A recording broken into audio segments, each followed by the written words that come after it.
So we're here at the Carton House Hotel in Ireland, just outside of Dublin. Ipswich Town players just behind me going through their paces for pre-season. It seems mad that it was only 6 weeks ago that we were digesting the playoff heartache really, but Mick McCarthy and his men will be looking to go again, and there's a slightly new look to things. Tyrone Mings has gone, the three new boys are here, there's a few of the youngsters who have travelled as well. And it's been really interesting to see some of the drills today, a few little hints that the style of play might be just changing a little bit this season. Evans, it sounds like you're shopping very much in the same market, are you? Frees, Bosmans, loans? Yeah, that's not going to change. It's, you know, I can't see why it would. And we've done particularly well in that market anyway. I like rubbing people's noses. There's got a lot of dosh to spend, to be quite honest with you. It suits me fine. If somebody came and said, here's 40 million to spend, I'm not going to say no, take it away. But that's not the case. We do it well. And let's hope we do it well again this season. That's what we're trying to do.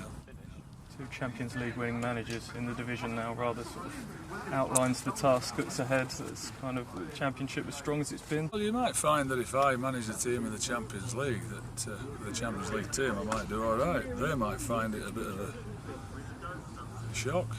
Got to pick up on a little something, my friend. Colchester versus Brighton Monday night.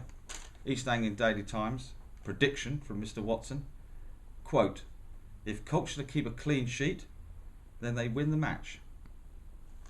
Final score? 0-0. Now an eerily empty Macron Stadium, picking the bones out of a Desmond's 2-2.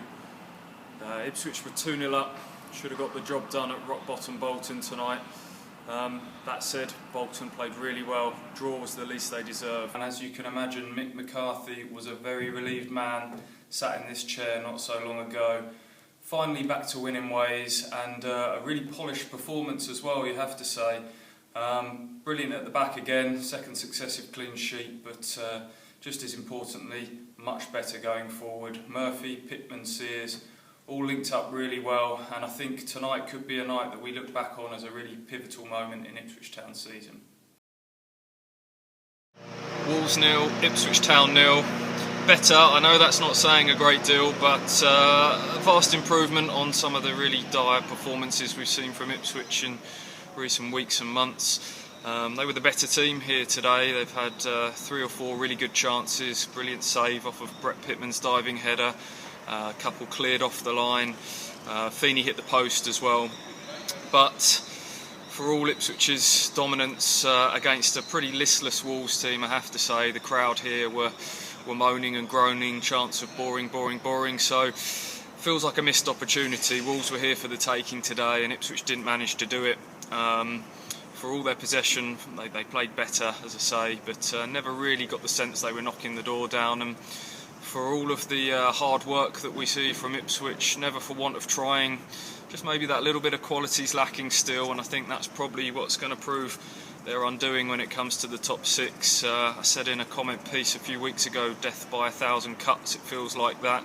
Ipswich are still in the mix, they're 5 points adrift now, but they're actually nearer 10th than they are Derby in 6th place. 2 massive home games coming up now, Charlton at home and then Brentford at home. I think they've got to win both of those to stand any chance.